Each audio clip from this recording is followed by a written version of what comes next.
इन बालकों की बातों पर आप ध्यान मत दीजिएगा और बालकों को क्षमा कर दीजिएगा।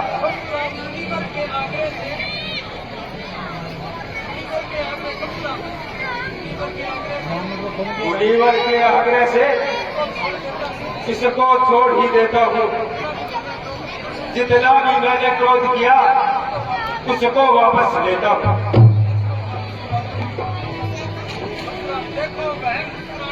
देखो देखो वह मुस्कुराहट देखो, जाती है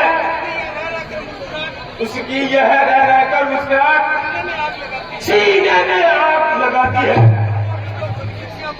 उनको भी कुछ शिक्षा दो, मुझे ही क्यों समझाते हो? मेरी आंखों के आगे से क्यों नहीं से हटाते हो? महाराज, यदि आपको है यही पसंद, अपनी आंखें अपने आप को लीजिए बंद। आंखों से आंखें देखती है तो आंखें मूंद चले जाओ। तब बिना बुलाए भाई थे, अब बिना कहेगा सत्य हो। अनुराग धनुष खंडों से है, इसका भी ले जा सकते हो। दुख अगर टूट जाने का है, मिस्त्री बुलवाकर जुड़वा लो। यदि छेड़छाड़ भागती है, फिर बखान सुना जाएगा। इस धनुष को आप अपने साथ ले जा डाले।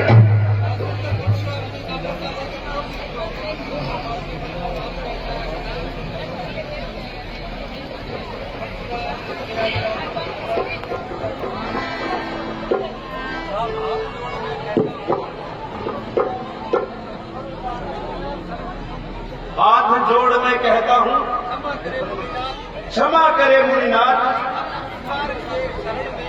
अब कुठार की शरण में आया है युग। अपने दासों का लहू पिए, यह ताव भला कब फंसेगी। भृगुनाथ हमारी गर्दन तो छाया में है अब फंसेगी। यदि इसे काट ही डालो तो क्या चिंता फिर अनुरागी है। नौछावर ब्राह्मण चरणों में यह शरीर बड़भागी है। हम करें ब्राह्मणों की सेवा, स्वामी यह धर्म हमारा है। हम झुके ब्राह्मणों के आगे, यह पहला कर्म हमारा है। अधिकार ब्राह्मणों की कोटि है, सरताज हमारे होते हैं।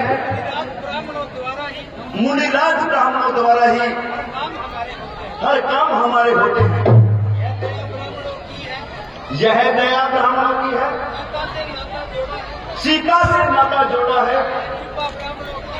यह कृपा ब्राह्मणों की है, फिर धनुष हमी ने तोड़ा है। हे राम, तुम्हारी बातें सुनकर नरमाई मुझ में आती है,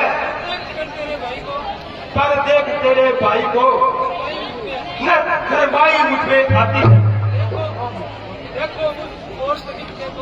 देखो उसकी और तरीक देखो, वो अभी मुस्कुराता है। उसका रह रहकर मुस्कुराना मुझ पर बिजलियां गिराता है। मैं पत्थर से खड़ा हुआ,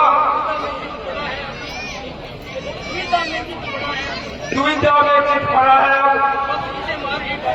अब इसे मार ही डालूंगा। हे राम, यही सोचा है।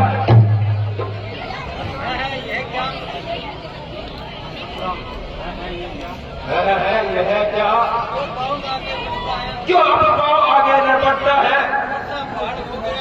परसा पहाड़ हो गया मेरा, जो उठाए नहीं उठता है। देखना संभलना